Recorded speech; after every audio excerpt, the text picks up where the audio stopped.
Christmas dinners in our family were performances disguised as traditions. Everyone had a role. My mother orchestrated warmth, my father supplied commentary, Daniel, my brother, specialized in confidence, the easy, unchallenged kind that filled rooms without resistance. And me, I had become very good at occupying space quietly.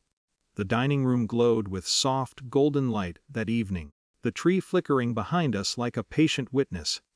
Plates moved, glasses clinked, conversations overlapped in that comfortable, predictable rhythm family's mistake for closeness. Daniel waited until dessert. He always understood timing. "Pack your bags," he said. "No build-up, no hesitation. This house isn't yours anymore."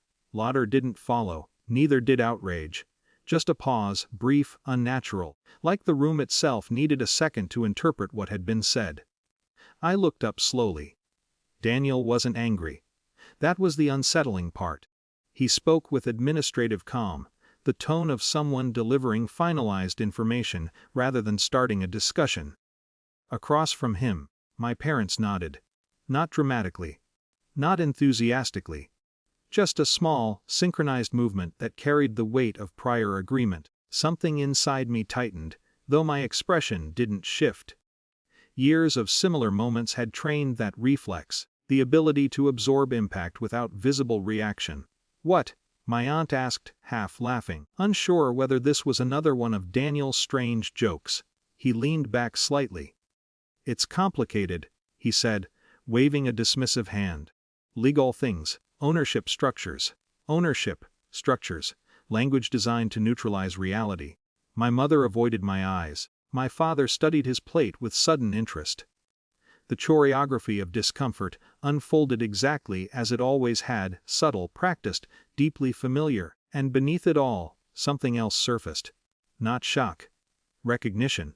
Because this conversation hadn't started tonight.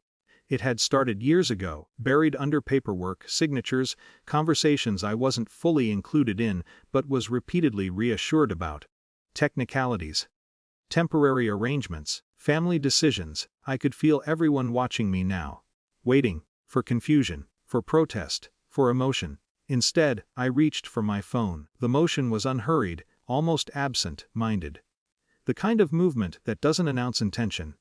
Daniel frowned. "Liv, don't be dramatic." Dramatic. The word almost made me smile. I scrolled calmly, my thumb moving with mechanical precision, while the room held its breath in that strange, collective stillness that appears when something irreversible is approaching but no one wants to name it. Then I spoke. Quietly. "Security," I said into the phone. Daniel's posture changed, not fully, just slightly.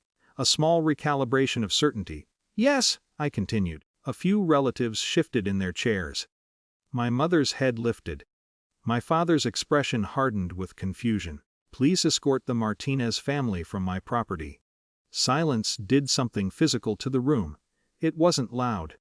But it was absolute. Daniel stared at me, the faintest crease forming between his brows. "What did you just say?" I ended the call. Placed the phone gently beside my plate. No theatrics. No raised voice. "The ownership structure isn't complicated," I said evenly. My father blinked. "Liv, the house was transferred 3 years ago." Now everyone was still.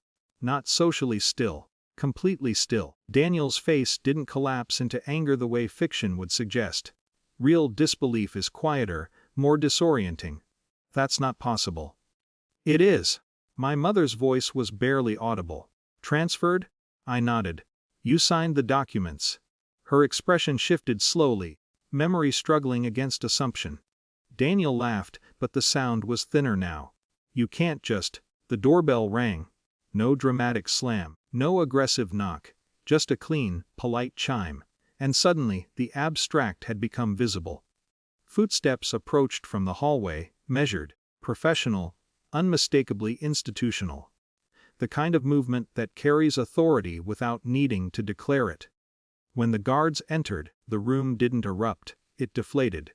Faces drained not from fear, but from the violent collision between expectation and reality. "This has to be some mistake," my father said, standing too quickly. One of the guards spoke with neutral courtesy. "Sir." No aggression. No hostility. Just procedure. Daniel looked at me like he was seeing a stranger wearing my face. You planned this. The question hung there, fragile and absurd, because planning implies conflict. Strategy. Intent to attack. But endurance has its own momentum, its own timeline. I didn't plan anything, I said, which was true. I had simply stopped surrendering ground. Around us, relatives avoided eye contact, their earlier warmth replaced by the uncomfortable instinct to detach from unfolding fracture. My mother's voice trembled. Liv, this is Christmas. I met her gaze for the first time that evening. Yes. Nothing else followed. Because there was nothing else to add. The guards waited.